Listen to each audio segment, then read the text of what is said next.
दिवंगत उपमुख्यमंत्री अजित पवार यांच्या निधनानंतर आता राष्ट्रवादी काँग्रेस शरदचंद्र पवार पक्षाची मोठी अडचण झाली आहे।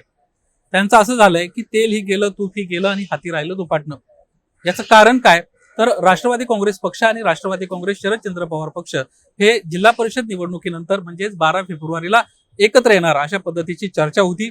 तशा बैठका देखील निवडणुकीपूर्वी पार पडल्या होत्या आणि त्यामुळेच अजित पवारांच्या नेतृत्वात जाण्यासंदर्भातला निर्णय झाल्यानंतर राष्ट्रवादी काँग्रेस शरदचंद्र पवार पक्षाचे सर्व जे उमेदवार आहेत हे घड्याळ चिन्हावर उभे करण्याचा निर्णय झाला होता। राष्ट्रवादी काँग्रेस पक्ष आणि राष्ट्रवादी काँग्रेस शरदचंद्र पवार पक्ष यांचं एकत्रीकरण करण्याचा हा पहिला टप्पा आहे अशा पद्धतीची माहिती देखील समोर आली होती। राष्ट्रवादी काँग्रेस पक्ष शरदचंद्र पवार यांना जिल्हा परिषद निवडणुकीला आपले उमेदवार कुठल्याही प्रकारे राष्ट्रवादी काँग्रेस पक्षात प्रवेश न करता थेट घड्याळ चिन्ह हातात देऊन उमेदवार उभे केले। ही जिल्हा परिषद आणि पंचायत समितीची परिस्थिती होती। दोन्ही निवडणुकांमध्ये राष्ट्रवादी काँग्रेस शरदचंद्र पवार पक्षाचे उमेदवार काही ठिकाणी आता निवडून देखील आलेत। दरम्यानच्या काळात उपमुख्यमंत्री अजित पवार यांचं विमान अपघातात निधन झालं आणि त्यानंतर विलनीकरणाची जी चर्चा होती ती चर्चा पूर्णपणे थांबली अशा पद्धतीचं सध्या चित्र आहे।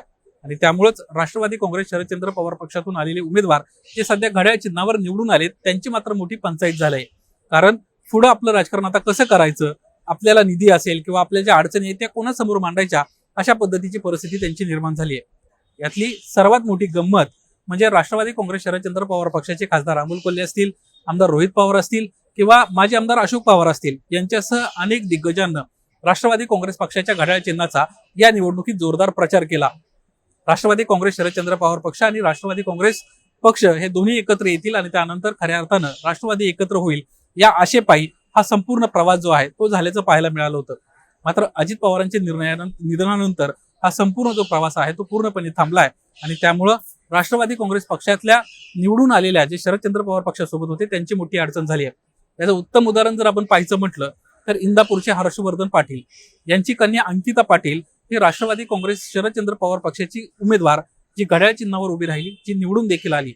आता विलनीकरणाचा मुद्दा मागे पडल्यामुळं राष्ट्रवादी काँग्रेस शरदचंद्र पवार पक्षाशी अंकिता पाटीलचा संबंध संपलाय, कारण आता ती राष्ट्रवादी काँग्रेस पक्षाची अधिकृत उमेदवार झाली आहे। यातला आणखीन एक इंटरेस्टिंग किस्सा म्हणजे राष्ट्रवादी काँग्रेस शरदचंद्र पवार पक्षाचे माजी आमदार अशोक बापू पवार यांच्या पत्नी सुजाता पवार या देखील शिरूर विधानसभेतल्या एका जिल्हा परिषद गटातून निवडून आल्यात। त्या निवडून आल्यात हे राष्ट्रवादी काँग्रेस पक्षाच्या चिन्हावर।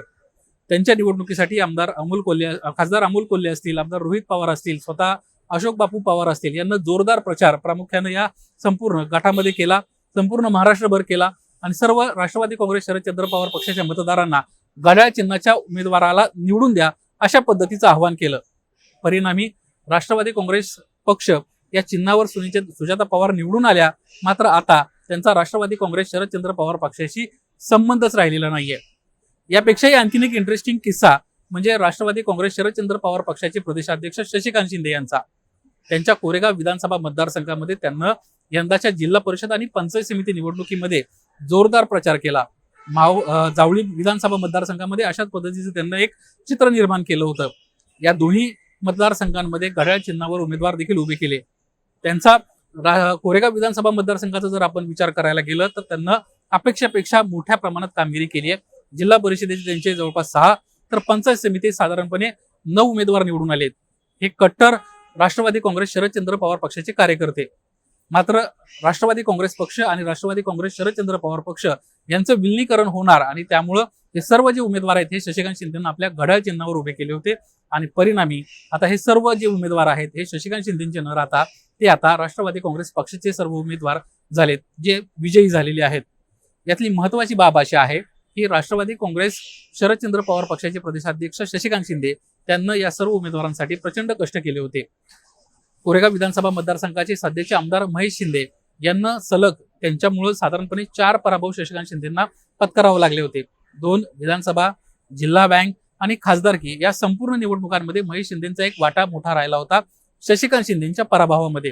त्यामुळे या संपूर्ण निवडणुकांचं उट्ट जर काढायचं होतं तर शशिकांत शिंदे यांच्या समोर ही एक मोठी सुवर्ण संधी चालून आली होती आणि त्यामुळेच त्यांना धडाकेबाज कामगिरी करत आपले उमेदवार तर निवडून आणले, मात्र आता अजित पवारांच्या निधनानंतर एक तांत्रिक पेच निर्माण झालाय आणि हे सर्वच्या सर्व उमेदवार जे आहेत हे आता राष्ट्रवादी काँग्रेस शरदचंद्र पवार पक्षाचे न राहता राष्ट्रवादी काँग्रेस पक्षाचे सर्व उमेदवार झालेत।